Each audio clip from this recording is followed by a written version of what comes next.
madaxweynaha dowlad goboleedka Galmudug Axmed Ducaale Geelle Xaaf iyo wasiiro ka tirsan xukuumaddiisa oo maalmihii ugu dambeeyay ku sugnaa magaalada Gaalkacyo iyo xarunta gobolka Mudug ayaa maanta xarunta madaxtooyada magaalada Gaalkacyo kulan kula qaatay maamulka gobolka Mudug ka degmada Gaalkacyo iyo sidoo kale saraakiisha ammaanka.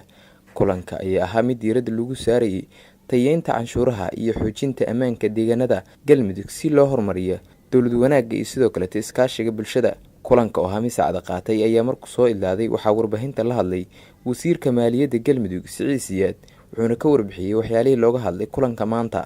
Waxa maanta madaxtooyada magaalada Gaalkacyo lagu qabtay shir ballaaran oo uu shir gudoominayay madaxweynaha dowlad goboleedka Galmudug Axmed Ducaale Geelle Xaaf.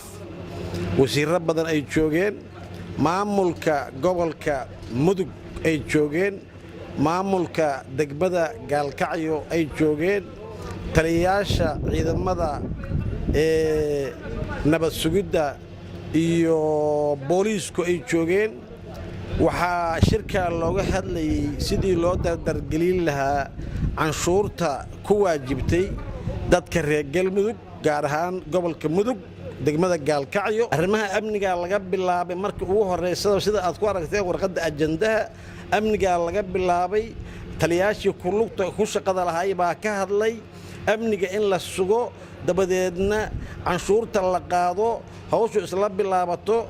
hadda amni darro kama jirto gobolkan, kama jirto aada amnigiisu u wanaagsan yahay.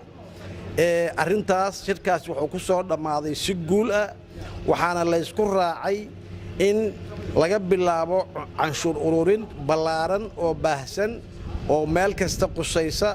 ilaahay hadduu idmana waxaan rajaynaynaa shirkaas inuu noqdo mid lagu guulaystay oo canshuurta looga qaado dadka reer Galmudug oo ay ku dhistaan dalkooda iyo danahooda u gaarka ah.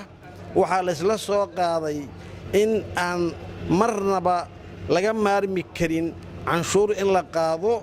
canshuurtu waa waxa dalka lagu dhisto, waa waxa ciidamada lagu dhiso, waa waxa mushaaraadka lagu dhisto.